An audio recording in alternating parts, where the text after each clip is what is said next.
अस्सलामु अलैकुम। उम्मीद करता हूँ आप सब खैरियत से होंगे। आप सब के लिए दुआ गो हूँ कि अल्लाह पाक अपने फ़ज़ल व करम से आप सब को अपनी हिफ्ज़ व अमान में रखते हुए आसानियाँ ही आसानियाँ अता फ़रमाए। सच बोलना चाहिए, सच की बहुत ज़्यादा बरकत है। सच की ताकत जो है उसका कोई चीज़ मुकाबला नहीं कर सकती। ये बेशुमार चीज़ें हैं जो हमने सुन रखी हैं।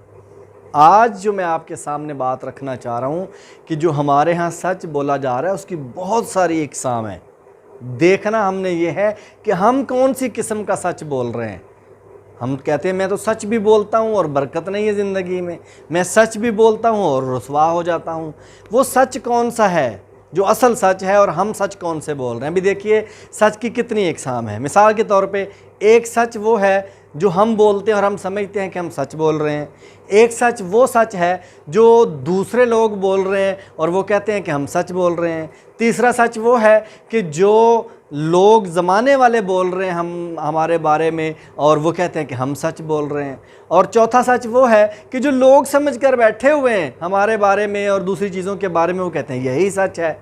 लेकिन असल सच वो है जो हकीकत में सच है। यानी हर बंदा अपने एंड पे हर चीज़ को सच बना के बैठा हुआ है और जो असल सच है वो कहीं छुप गया है, वो कहीं जो है वो रूठा हुआ है हमसे। असल सच जब तक हम सब नहीं बोलेंगे, असल सच तहकीक और रिसर्च के बाद हमारे सामने आता है।